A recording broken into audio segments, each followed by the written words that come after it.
Morning, everybody. I honestly didn't think we were going to do any shooting today because we weren't going to do any work today because two things. First, there's a early typhoon coming out of the Philippines heading our way, and all week the Japan weather forecast has said heavy rain all day Saturday.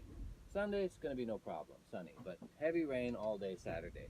I've been watching this all week, and as of Friday night I was planning definitely no work on Saturday. Second reason is last week, after cleaning up from the concrete foundation pour, I misplaced my keys to my Jumbo, my excavator, and my Bobcat. And on top of that, I had to take my truck in for the annual or biannual inspection. So it was in the shop Tuesday, Wednesday, Thursday. And so I didn't have my keys to the Jumbo. I didn't know where they are. Thought they might be in the truck. Couldn't find them. And so definitely no work on Saturday. So I wake up Saturday morning. First of all, no rain. It's probably going to rain at some point, but no rain as of right now. Second thing is, starting at about 6:30, I was up fairly early this morning. I took my cup of coffee outside and just went methodically through every single bag and box and toolkit and everything, looking for my keys, and eventually I found them in the bed of my truck, just lying loose in the bed of my truck. So it's 8 o'clock. I've got keys. It's not raining yet. So I'm heading up to the mountain to do some maintenance work. So thinking that I wasn't going to be doing any work and therefore not getting any footage for next week's video, I was wondering what to do. I really don't like skipping a week. I think YouTube probably penalizes producers for that. I don't know. But anyway, I like to be in a habit and post one a week. But if I'm not working, I don't have any content. So what kind of content can I produce? Well, as it happens, this morning I got my 500th subscription. Woohoo! I know, I'm still a micro channel, very much a micro channel. But 500 subscribers is big, and they're not all my family, which is great. So thank you everybody for subscribing and putting up with these videos, and joining me on this journey to build a homestead on a wild and woolly mountain in the coastal region of Japan. So how do I celebrate that? Well, one of my subscribers and a regular commenter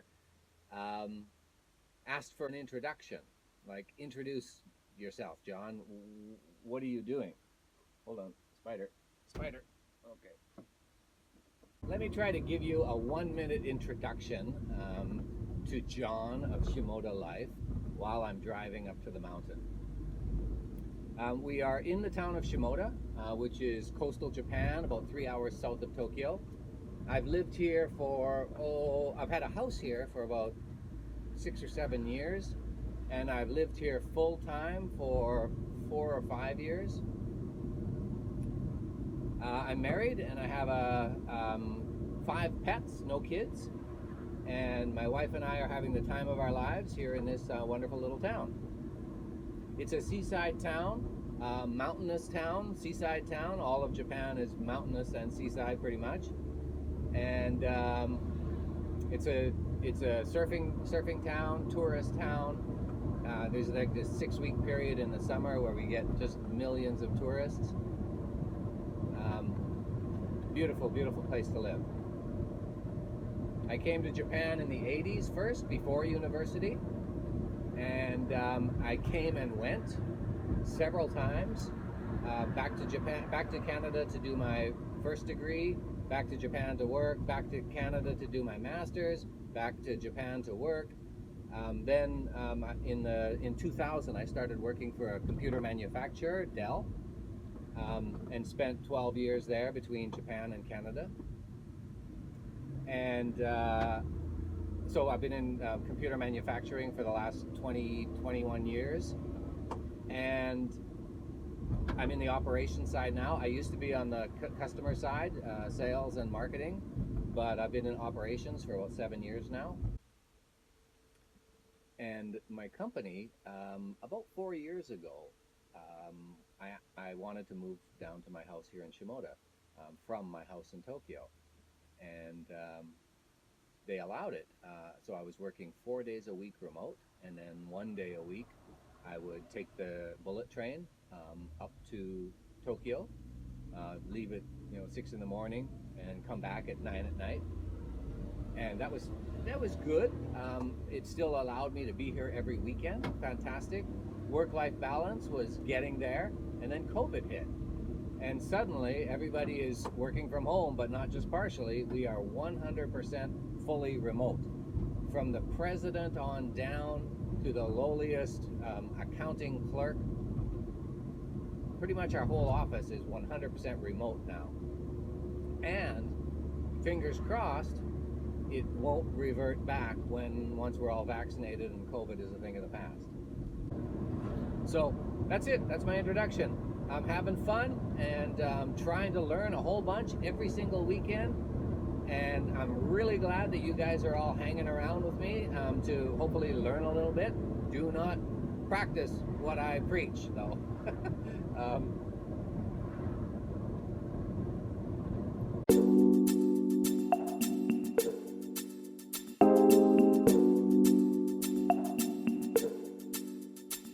Okay, we survived the mini typhoon that came at us from the Philippines, and it hit Saturday late afternoon, early evening, and it lasted till about midnight, drenched us in rain, and then disappeared. And we've got this beautiful sunshine, and the wind has been blowing all night long, drying up the ground a little bit, so this is good. So Dave is now reconfiguring some forms. We ran out of material again, and so we've got some more gravel, but we're trying to figure out if we can do it all with the material that we have, and we'll get some updates as we go through the day. But my job right now is to get in the Bobcat, go down, pick up the gravel, try to get it up this really, really muddy slope, and then get with Dave and start mixing up some new concrete. Wow, it's always so beautiful after the storm.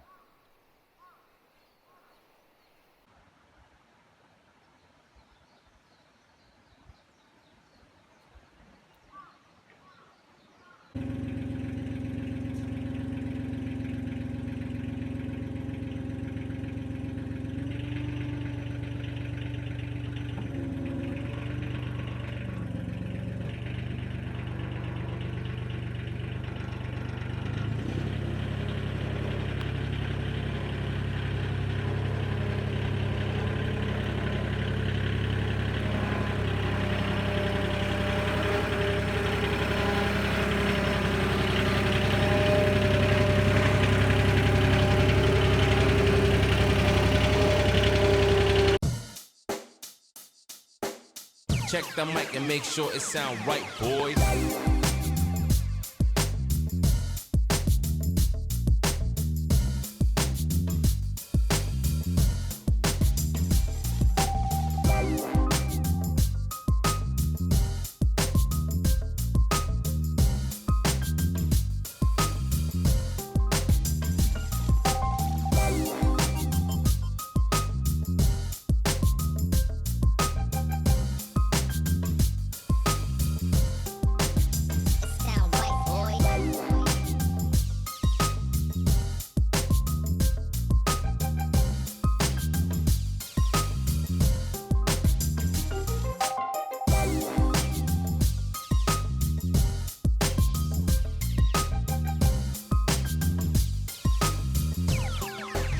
It sound right, boys.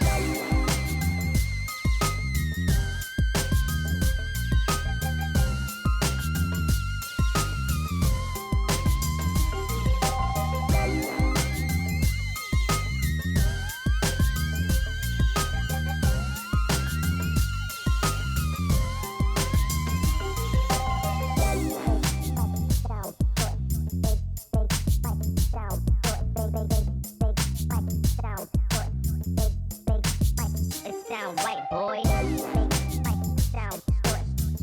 Big, whack, sit down, do it. Big, whack, sit down, do it. Big, whack, sit down, white boy. Big, whack, sit down, do it. Big, whack, sit down, do it. Big, whack, sit down, do it. Big, whack, sit down, white boy. I tell you something, folks, going up this slope, the proper way with a fully loaded bucket is nose first. And I have not been doing that. You've seen me going up backwards for the last couple of weeks. It's because when I go up nose first, it feels like I'm gonna tip over backwards. And so I just did the first load of 980 kilograms in the bucket. And I went up nose first and it was terrifying. So here's try number 2.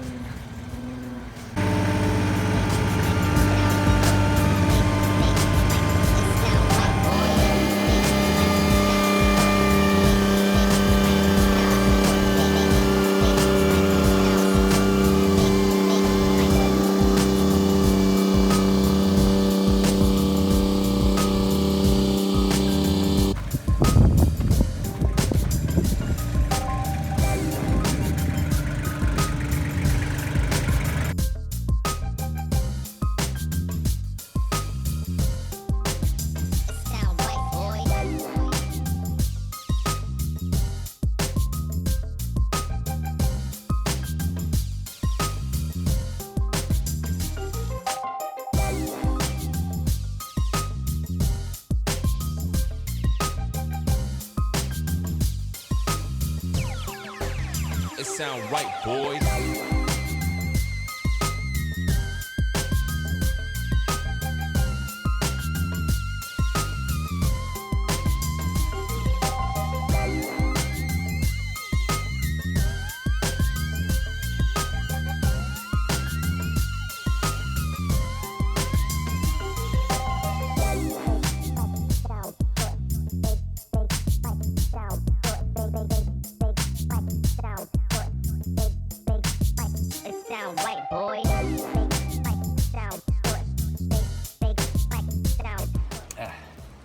Well, finally, just a little bit of a break. We finished the far side now. We're doing this side. We've decided, since we don't want to keep extending this concrete pour any more days, we're not going to do the center. We have enough material to do a nice circumference, which is plenty for support for the tiny house. But the center, we don't want any water staying there, so we're putting in a drain right now, and it'll drain out the front and under probably a future set of stairs. Yeah, perfect.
Well, we're wrapping up now. It is the end of a beautiful Sunday. This spring weather is just fantastic out here. We got our foundation finished. We couldn't make it a complete slab pour. How much material did it actually take? Let's have a look at that. Before I started, I had, first of all, a 2-ton dump truck full of gravel dumped down below. And I used at least half of that for preparing under the foundation, like just, leveling the land, compacting it in, making a flat surface so that I could set up the forms and pour the concrete. So I used half of that preparing for the foundation, and then I used the other half of that in the concrete mix. So with the foundation done, the forms, Dave will probably come back during the week when I can't and strip off the forms and do some final smoothing. But then next weekend, we're bringing a truckload of timber out here, and we're going to start building. At the very least, I can easily get the floor system done next week. And so, yeah, I'm looking forward to that. So please, if you haven't subscribed yet, please subscribe, because this is a continuing story. Shimoda Life is about me trying to tame this wild mountain and build a house for me and my family to live in. But first we got to get the tiny house built, because that's my practice session for learning how to timber frame. And you're going to see that come up next week. And then, when we move on to other things like paving the road so that we can actually get a cement truck up here sometime. Things like that. That's all coming. Okay, so please look forward to that. Thanks for hanging around. We'll talk to you soon.